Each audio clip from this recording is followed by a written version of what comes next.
नमस्कार प्रिय दर्शकों, स्वागत है आपका हमारे चैनल गुंजन एस्ट्रो में। तो दोस्तों, आज की इस वीडियो में हम हथेली में बनने वाले शुक्र पर्वत से संबंधित जानकारी प्राप्त करेंगे। जैसे कि पिछली वीडियो में हमने कुछ पर्वतों के उभार लिए होने या फिर दबे होने के बारे में बात की थी, तो आज की इस वीडियो में हम जैसे कि शुक्र पर्वत आपके अंगूठे के नीचे जो कि जीवन रेखा से घिरा हुआ होता है, वो आपका शुक्र पर्वत होता है। और यदि यह पर्वत आपकी हथेली में उठा हुआ हो यानी कि उभार लिया हो, तो यह आसानी से पता चल जाएगा। जिसका कम उभार लिए हुए हो या फिर किसी का दबा हुआ हो, तो वह भी आसानी से पता चल जाता है। इसको वीनस माउंट भी कहते हैं इंग्लिश में। और यह पर्वत सुंदरता, प्रेम, ऐश्वर्य, भोग, शान शौकत का सूचक माना गया है। शुक्र ग्रह दूसरे ग्रहों की अपेक्षा अधिक प्रकाशवान दिखता है। जैसे कि सब पर्वतों की अपेक्षा ये शुक्र पर्वत आपका कुछ अलग ही दिखाई देगा। यह ग्रह अंतरिक्ष में भी अति सुंदर रूप लिए हुए है।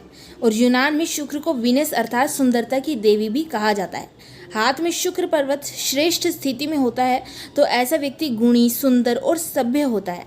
स्वास्थ्य और इन गुणों का धनी होने के कारण उसका व्यक्ति निश्चित रूप से प्रभावशाली होता है। उसका व्यक्तित्व, ऐसा व्यक्ति दृढ़ निश्चय और साहसी होता है। जिन व्यक्ति के हाथों में यह पर्वत विकसित ना हो, मतलब कि दबा हुआ हो, तो ऐसे व्यक्ति कायर, भीरू और संकोची स्वभाव के होते हैं।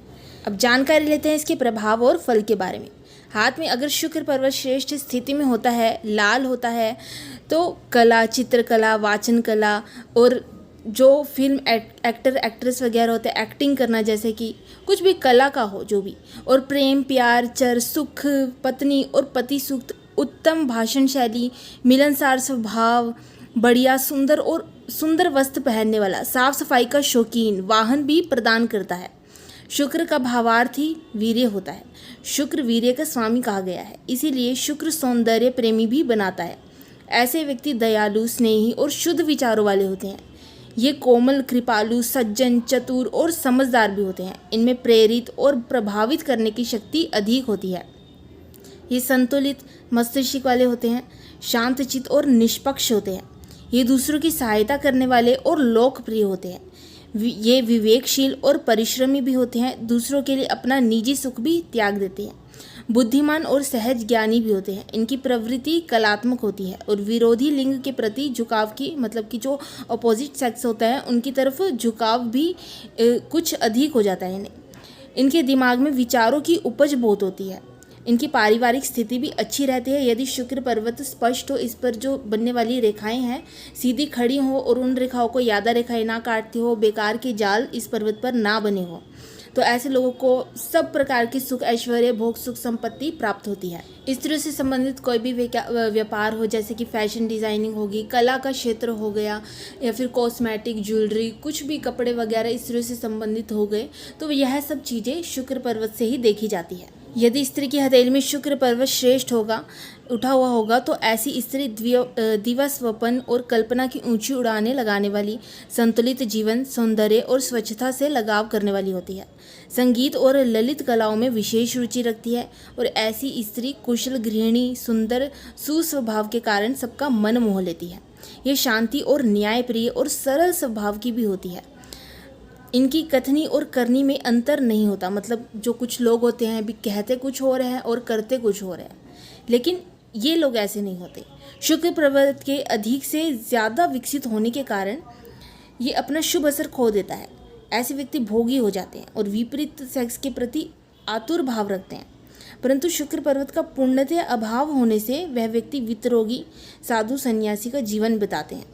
गृहस्थ जीवन में रुचि नहीं रखते और गृहस्थ जीवन को दुख का कारण मानने लग जाते हैं। अब जैसे कि ये तो रहा आपका शुक्र पर्वत, और ये अब शुक्र पर्वत तो विकसित है लेकिन मस्तिष्क रेखा ठीक नहीं है, तो ऐसा व्यक्ति, मतलब मस्तिष्क रेखा उबड़ खाबड़ है, छोटी है, या फिर कई रेखाएं उसको काट रही हैं, तो ऐसा व्यक्ति प्रेम, भोग और वासना में लांछित हो जाता है। दाग लग जाता है उसके चरित्र पर। उसका प्रेम मुख्यतः वासना प्रधान ही रहता है। इन लोगों की जो सोच होती है, शारीरिक संपर्क को ही ये व्यक्ति प्रेम प्यार का लक्ष्य मानते हैं।